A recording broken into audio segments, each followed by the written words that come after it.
Hello साथियों, आप सभी का हमारे यूट्यूब चैनल जीएस का तूफान में आप सभी साथियों का स्वागत करते हैं। आइए आज आपके लिए ज्योग्राफी से कुछ क्वेश्चन मैं लेकर आया हूँ।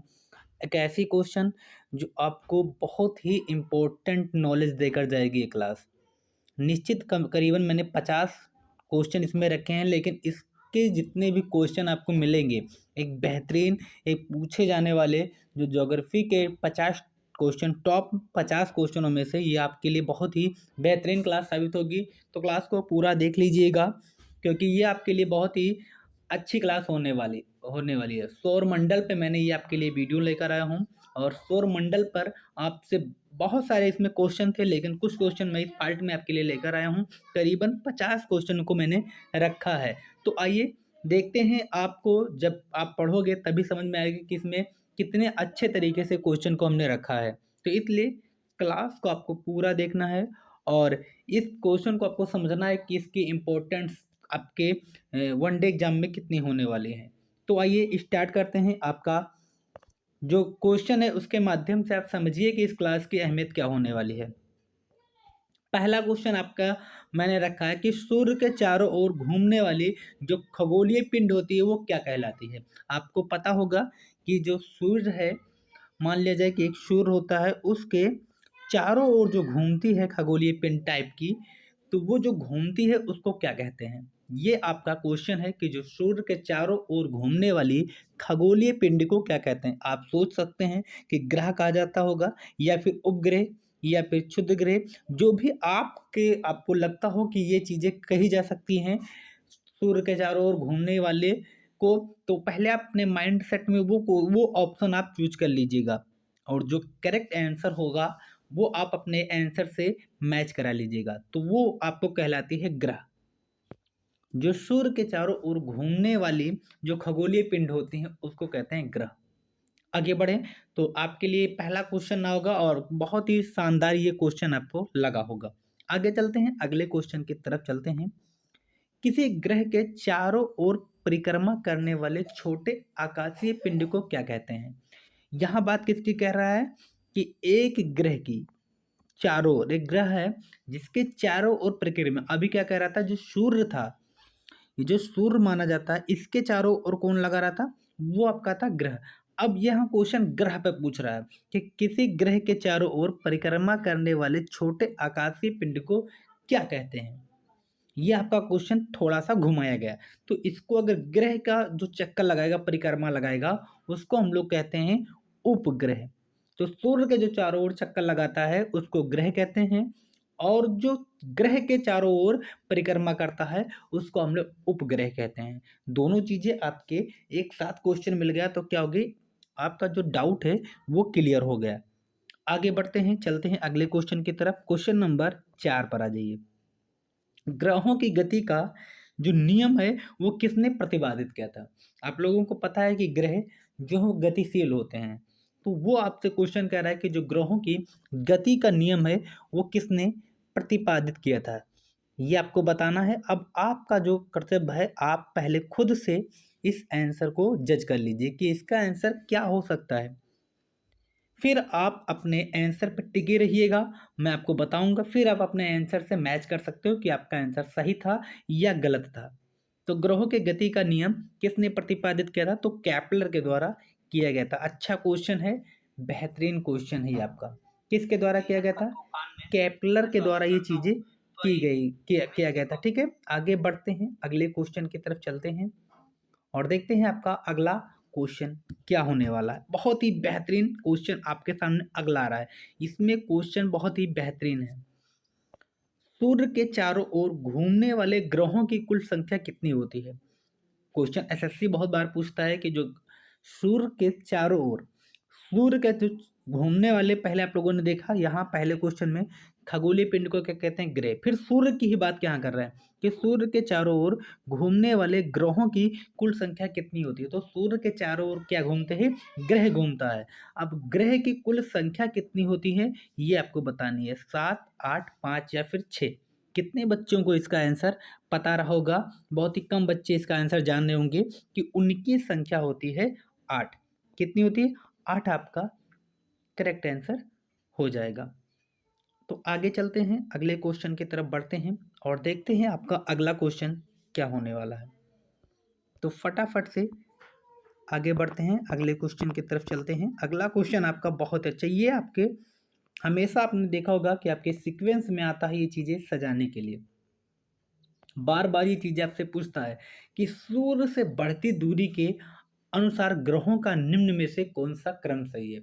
आप लोगों ने देखा होगा कभी कदार पूछता है कि सूर्य के सबसे नज़दीक, सूर्य के सबसे दूर ग्रह। तो ऐसे क्वेश्चन करके पूछता है सबसे नज़दीक, सबसे दूर, सबसे बीच वाला क्रम इनका सजाने के लिए भी आपसे दे सकता है। तो इस तरीके से आपके इससे 3 क्वेश्चन आपके क्लियर हो जाएंगे। पहला कि सूर्य के जो सबसे पास है वो कौन सा ग्रह है, सबसे बाद का ग्रह कौन सा है और बीच वाला ग्रह कौन सा है। तो यहाँ आपको जो सूर्य से बढ़ती दूरी के अनुसार ग्रहों का निम्न में से कौन सा क्रम सही है ये आपको बताना है और उसके अनुसार आपका हो जाता है ए। ऑप्शन ए आपका सही हो जाता है। पहला है कि बुध, बुध हो जाएगा, उसके बाद में बुध के बाद में शुक्र हो जाएगा, शुक्र के बाद में पृथ्वी हो जाएगा और पृथ्वी के बाद में मंगल हो जाएगा। क्या हो जाएगा? मंगल हो जाएगा। तो पहला आपको ये पता चल गया कि सूर्य के जो सबसे नज़दीक है वो क्या है, वो है बुध और बुध के बाद में जो है वो है शुक्र, पृथ्वी और मंगल। तो ये आपका क्या हो गया, ग्रहों का जो निम्न कौन सा क्रम सही होगा, ए ऑप्शन आपका सही होगा। तो सूर्य से बढ़ती दूरी के अनुसार यहाँ कह रहा है, ठीक है। तो आपने क्या देखा, आपको क्रम अब याद हो गया, इस क्रम को आप लोग टिक कर लीजिए ऑप्शन ए को। अब देखिए क्वेश्चन को चेंज कर रहा है, पृथ्वी से बढ़ती दूरी, मतलब पृथ्वी से बढ़ती दूरी के अनुसार ग्रहों का निम्न में से कौन सा क्रम सही है। यहाँ सूर्य की बात कर रहा था, अब यहाँ पृथ्वी से बढ़ती दूरी, मतलब पृथ्वी से कौन पहले है, उसके ऊपर कौन है, उसके ऊपर कौन है, इस तरह पृथ्वी से पूछ रहा है। तो जब पृथ्वी से पूछेगा तो आपका क्या हो जाएगा, ये चीजें हो जाएगी शुक्र, मंगल, बुध और बृहस्पति। ये आपका ऑप्शन बी आपका सही आंसर हो जाएगा। ये आपकी पृथ्वी से बात कर रहा है, पृथ्वी पे क्या हो जाता है, शुक्र आता है, फिर मंगल आता है, फिर बुध आता है और फिर बृहस्पति आता है। अब चलते हैं एक और, इसमें जो पूछा जाता है आकाश के अनुसार सौर मंडल के ग्रहों का अनुरोही क्रम, ये आप जान लीजिए। उसके बाद में यही 3 चीजें आपसे पूछता है, घुमा घुमा के क्रम को आगे पीछे करता रहता है। तो आकाश के अनुसार, जो हमारा आकाश है इसके अनुसार सौर मंडल के ग्रहों का अवरोही क्रम क्या होता है, एक होता है आरोही क्रम, एक होता है अवरोही क्रम, ठीक है। आरोही बढ़ते क्रम और अवरोही में घटते क्रम। तो यहाँ आपको बढ़ते क्रम से स्टार्ट करना होता है इसमें आपका। तो ये आपके जो क्रम हो जाएंगे वो हो जाएगा, पहला आएगा बृहस्पति, फिर शनि, फिर अरुण, उसके बाद में वरुण, पृथ्वी, शुक्र, मंगल एवं बुध। ये ऑप्शन आपका सही हो जाएगा। आगे चलते हैं, निम्नलिखित में से कौन सौर मंडल का भाग नहीं है, ये अच्छा क्वेश्चन है। अब आपको ये पता होना चाहिए कि इसमें कौन सा है जो सौर मंडल का भाग ही नहीं है। अब आप ज़्यादा कंफ्यूजन में आप देखोगे, आप अगर थोड़ा सा भी दिमाग लगाओगे तो आप इसका आंसर निकाल लीजिएगा, क्योंकि आप लोगों ने पढ़ा कि क्षुद्र ग्रह ये आपका आकाश में होता है, सौरमंडल में होता है, धूमकेतु ये भी होता है, ग्रह तो आप लोगों ने पढ़ा ही। इसमें जो नहीं दिख रहा है वो क्या दिख रहा है, निहारिका है, ये आपका सौरमंडल का भाग नहीं होता है। ये चीज़ें आप लोग समझ लीजिए। तो ये ऑप्शन आपका डी ऑप्शन एकदम करेक्ट आंसर हो जाता है। तो निम्नलिखित में से कौन सा जो सौर मंडल का भाग नहीं है, तो आपका करेक्ट आंसर निकल कर आएगा निहारिका है जो इसका भाग नहीं है। क्या साथियों, जो निहारिका है वो इसका भाग नहीं माना जाता है। आगे बढ़ते हैं, अगले क्वेश्चन की तरफ चलते हैं और अगला क्वेश्चन आइए देखते हैं कि कैसे आपसे क्वेश्चन पूछेगा। आगे आ गया है, अच्छा क्वेश्चन आ गया है, एक और देख लेते हैं। पहले से जो कह रहा है कि तारामंडल क्या है, किसको पता है कि तारामंडल क्या है। तो तारामंडल है, कहते नहीं कि तारामंडल ये दिख रहा है, तो ऐसे तारों की आकाश में एक विशेष आकृति जो पृथ्वी में समदुरुस्त नहीं हो सकते हैं, ये आपका क्या कहलाता है, ये तारामंडल कहलाता है। मतलब तारों, जो तारे होते हैं, ऐसे तारे, तारों की जो आकाश में एक विशेष आकृति के और पृथ्वी से समदूरस्थ जो है वो नहीं हो सकते हैं, उन्हें हम कहते हैं तारामंडल। आगे बढ़ते हैं। अगला देखिए, अंतरिक्ष में कुल कितने सौरमंडल हैं? ये क्वेश्चन आपके एसएससी जैसे परीक्षाओं में ज़्यादा पूछे जाते हैं कि अंतरिक्ष में कुल कितने जो है वो तारामंडल हैं। तो कितने हैं ये आपको बताना है, और इसका जो आपका आंसर हो जाएगा वो हो जाएगा 89, 89। ये आपका करेक्ट आंसर हो जाएगा कि जो अंतरिक्ष में कुल कितने तारामंडल हैं, तो हो जाता है 89। ठीक है, आगे बढ़ते हैं अगले क्वेश्चन पर। अब ऐसे क्वेश्चन को आप भूलोगे नहीं। अगर आपको अच्छी लग रही होगी तो क्लास को आप लोग लाइक कर देंगे, चैनल को जरूर सब्सक्राइब करेंगे। ठीक है, आगे बढ़ते हैं, अगले क्वेश्चन की तरफ चलते हैं और देखते हैं कि आपका अगला क्वेश्चन क्या होने वाला है। निक्स ओलंपियाड कोलंबस पर्वत किस ग्रह पर स्थित है? ये भी अच्छा क्वेश्चन है, क्योंकि ऐसे क्वेश्चन थोड़ा टफली हो जाते हैं, टफ हो जाते हैं हल्का, लेकिन कोई बात नहीं, आप पढ़े रहोगे तभी आप कर पाओगे। ये क्या हो जाएगा? इसका ऑप्शन हो जाएगा मंगल। क्या हो जाएगा? मंगल। आगे चलते हैं। पृथ्वी ग्रहों की संख्या कितनी है? 3, 4, 5 या फिर 6? क्या होगा इसका करेक्ट आंसर? इसका करेक्ट आंसर हो जाएगा ऑप्शन बी, 4। क्या हो जाएगा साथियों? इसका करेक्ट आंसर हो जाएगा ऑप्शन बी, 4। आगे चलते हैं। निम्नलिखित में से कौन एक पृथ्वी ग्रह नहीं है? अब इसमें नहीं बात कर रहा है। पहला तो ये हो गया कि इनकी संख्या कितनी होती है? 4 होती है। ठीक है, और इनमें जो है वो इनके ग्रह पृथ्वी ग्रह नहीं होती हैं। बुध, शुक्र, मंगल और शनि, ये 4 ऑप्शन है आपके सामने, और ये चारों में से नहीं होती हैं, ये आपको बताना है। और इसमें आपका डी ऑप्शन सही हो जाएगा। शनि है जो इसका पार्ट नहीं होता है। आगे बढ़ते हैं, चलते हैं अगले क्वेश्चन की तरफ। पहला जो आता है वो आपको मैं बताता हूँ। सबसे अच्छा जो मुझे क्वेश्चन इसमें दिख रहा है वो दिख रहा है कि सौर मंडल का जन्मदाता किसे कहा जाता है? सौर मंडल का जन्मदाता किसे कहा जाता है? सूर्य को, पृथ्वी को, बृहस्पति को या फिर शनि को? तो जो सौर मंडल है का जन्मदाता किसे कहा जाता है, ये आपको बताना है। बहुत कम बच्चों को पता होगा कि जो सूर्य मंडल का जन्मदाता किसे कहा जाता है। जितने बच्चों को पता है वो कमेंट कर सकते हैं, लेकिन जो करेक्ट आंसर है वो हो जाएगा सूर्य को। सौरमंडल का जन्मदाता किसे कहा जाता है? तो सूर्य को कहा जाता है। क्या कहा जाता है? सूर्य को। जो हमारा सौरमंडल है उसका जन्मदाता कौन हो गया? सूर्य हो गया। आइए इसको देखते हैं। निम्नलिखित में से किन दो ग्रहों को छोड़कर शेष सभी ग्रह सूर्य के चारों ओर वामावर्त घूमते हैं? बता दीजिए कि जो किन दो ग्रहों की बात कर रहा है जिसे छोड़कर सभी ग्रह जो है वो वामावर्त में घूमते हैं? वो कौन से ग्रह हो जाते हैं? एक होता है क्लॉकवाइज, एक होता है एंटी क्लॉकवाइज। ठीक है, एक होता है वामावर्त, एक होता है। तो इसी तरीके से आप लोग बता दीजिए कि कौन से ग्रह होते हैं जो क्लॉकवाइज घूमते हैं, एक होता है एंटी क्लॉकवाइज घूमते हैं। तो वही कह रहा है कि यहाँ वामावर्त में कौन से दो ग्रह घूमते हैं। तो आपका जो आंसर आएगा वो आ जाएगा ऑप्शन डी, शुक्र और जो है अरुण। ये दो ग्रह होते हैं जो वामावर्त घूमते हैं। क्या होते हैं? शुक्र और अरुण, ये दो जो ग्रह होते हैं ये वामावर्त घूमते रहते हैं। आगे चलते हैं, अगले क्वेश्चन की तरफ बढ़ते हैं। अगला जो क्वेश्चन आपका आ रहा है, क्वेश्चन नंबर 19।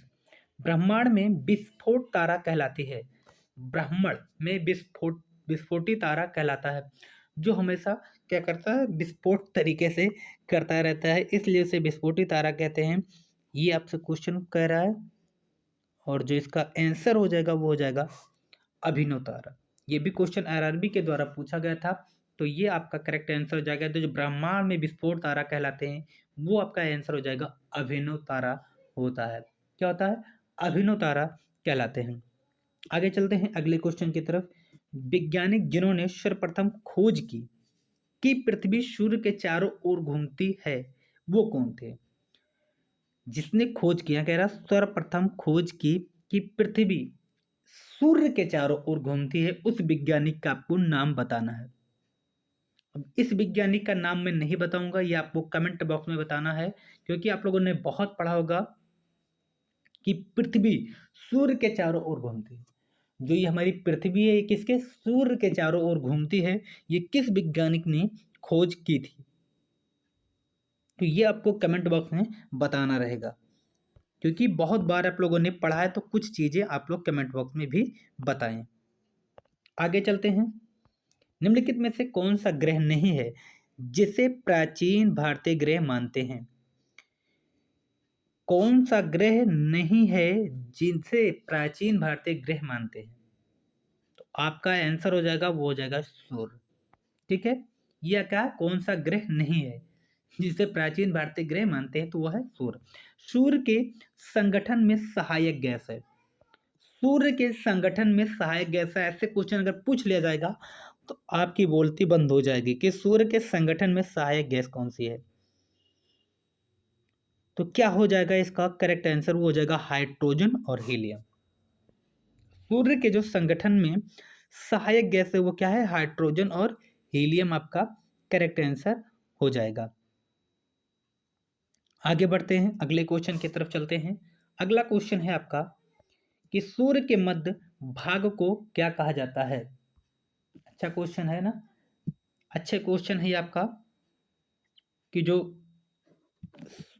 सूर्य के ऊपर के भाग को क्या कहा जाता है, या फिर पहला इससे पहले कि सूर्य के मध्य भाग को क्या कहा जाता है? जो सूर्य के मध्य भाग को क्या कहा जाता है? वो आपका आंसर हो जाएगा ऑप्शन बी, प्रकाश मंडल कहते हैं। ठीक है, आगे बढ़ते हैं, अगले क्वेश्चन की तरफ चलते हैं। क्वेश्चन नंबर 24, सूर्य के ऊपर के भाग को क्या कहते हैं? सूर्य के ऊपर का भाग को क्या कहते हैं, ये आपको बताना है, और इसका करेक्ट आंसर हो जाएगा वर्णमंडल। ऑप्शन सी आपका करेक्ट आंसर हो जाएगा। अगला है कि सूर्य सदैव पूरब से निकलता है, क्यों? अच्छा क्वेश्चन है, ये आप लोग अपना आंसर बता दीजिए कि सूर्य सदैव पूरब से निकलता है क्यों? सूर्य सदैव पूरब से निकलता है क्यों? फटाफट से आप लोग बताएं।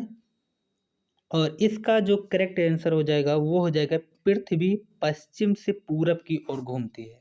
क्या है? पृथ्वी पश्चिम से पूरब की ओर घूमती है। ठीक है, पृथ्वी जो है वो पश्चिम से पूरब की ओर घूमती है, इसीलिए सदैव सूर्य भगवान कहाँ से निकलते हैं? वो आपके निकलते हैं पूरब से। ठीक है, ये ऑप्शन आपका सही हो जाएगा। तो बस 25 क्वेश्चन आज आपके लिए रहने देते हैं, अगली वीडियो में फिर 25 क्वेश्चन करा के इसको 50 क्वेश्चन का जो ज्योग्राफी है इसको मैं समाप्त कर दूंगा। ठीक है, तो ये रही आपकी क्लास कैसी लग रही है? अगर ये ज्योग्राफी की क्लास आपको अच्छी लग रही है तो कमेंट बॉक्स में बता दीजिएगा, इसका पार्ट 2 भी आ जाएगा। और ज़्यादा से ज़्यादा क्लास को शेयर करिए, वीडियो को देखिए, और ज़्यादा से ज़्यादा अपने दोस्तों को ग्रुप वगैरह में भी वीडियो को शेयर करें, चैनल को सब्सक्राइब करें, बेल आइकन को प्रेस करें। फिर हम आपको मिलते हैं अगली वीडियो में नेक्स्ट टॉपिक के साथ में।